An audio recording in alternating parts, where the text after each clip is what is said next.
would you like to tell us what common mistakes, do even employers or employees make during the I-140 filing process? And can you provide like a case study where such mistakes led to significant legal or procedural complaints, complications as well?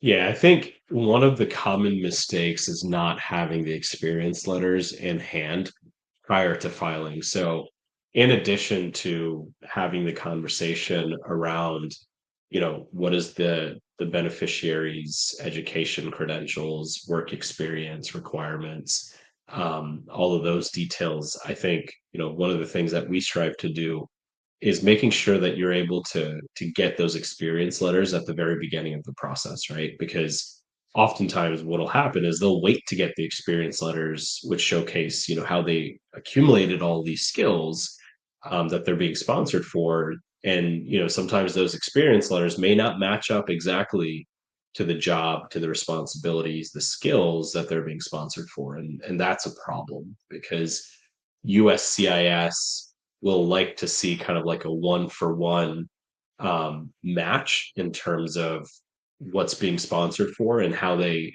got that experience.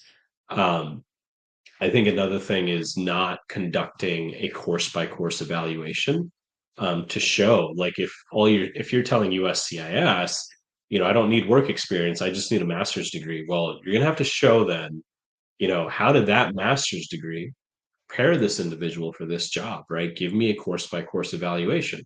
Tell me where he learned these Java skills or these Python skills, right?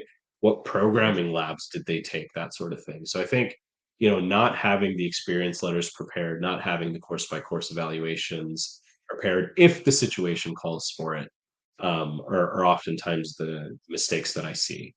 In terms of a case study, I had an employer approach me at the RFE stage in their I-140 process, and they had stated in their PWD and their perm that experience wasn't required for the job, but a master's degree was. So USCIS issued an RFE asking for experience letters, asking for documentation as to how this individual came to be qualified for this specific position, right?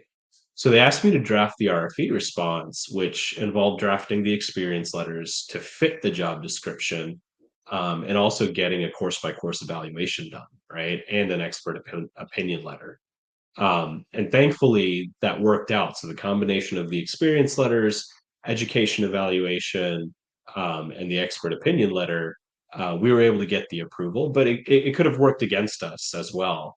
If, for example, the employers didn't sign off on the experience letters, right? So doing those things very early on in the process um, makes it much easier 12, 14, 18 months down the road, which is probably why people should be working with attorneys. Doesn't have to be me. Just find a good immigration attorney who can look around corners for you, right? And who's thinking a year, 2 years ahead of time in terms of what's going to be required in this process. So those are the things that I would say the common mistakes I see, and kind of an example of where we were able to turn the ship around. Absolutely. So, do you need an attorney for the I-140 filing process? Definitely, yes. At least play safe. You'll get your doubts cleared and most of your questions cleared, clarified, and basically you'll be more confident and prepared for it. Are you an IT consultant seeking a new opportunity? We offer job placement services for US citizens, green cards, EADs, and visa holders. We also sponsor various work visas like H1B, E3, TN, and green cards. 20 plus years of experience in the industry, exceptional employee benefits, highly rated by our employees, global presence with 200 plus recruiters and direct clients. Connect with us. Call us on the number 833-412-8472 or mail us at support@higheritpeople.com or visit our website www.higheritpeople.com.